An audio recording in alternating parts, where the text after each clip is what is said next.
Alright, so what you're going to do is you're going to do fat side up. This is the lean side here. This is the fat side. This whole area right over here is the cap. First cut you want to make is to trim off some of the fat that's right here. But really what you want to do is cut about halfway down, just like that. Don't cut too deep.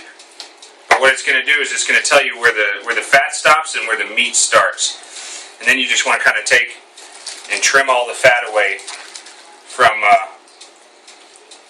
the meat. Once you have a good idea, see the separation? See that there's a membrane in between there. You can just take your knife and poke it in there and then just run it right along, and the cap, this part right here, will separate from the lean brisket. This is all the lean brisket right here.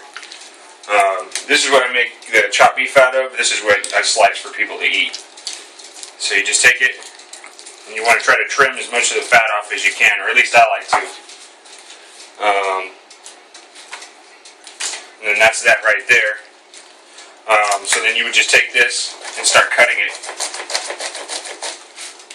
And it's going to give you a nice uniform pattern like that. This other piece, the cap, so that's the way it looks. There's two different parts to it.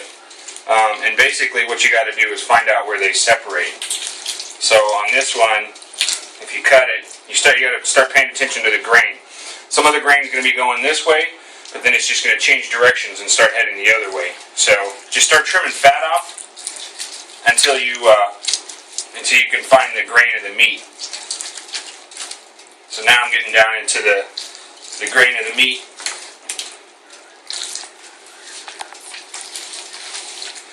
And you can clearly see that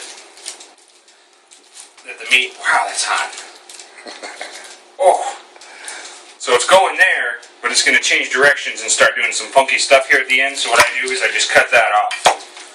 Now that's your crown meat right there. It's got the real big deals in it. It's supposed to be nice and tender. You can also just chop all this up and make chopped beef out of it. That should be good. Give me a call if you got any questions. Hit the red button.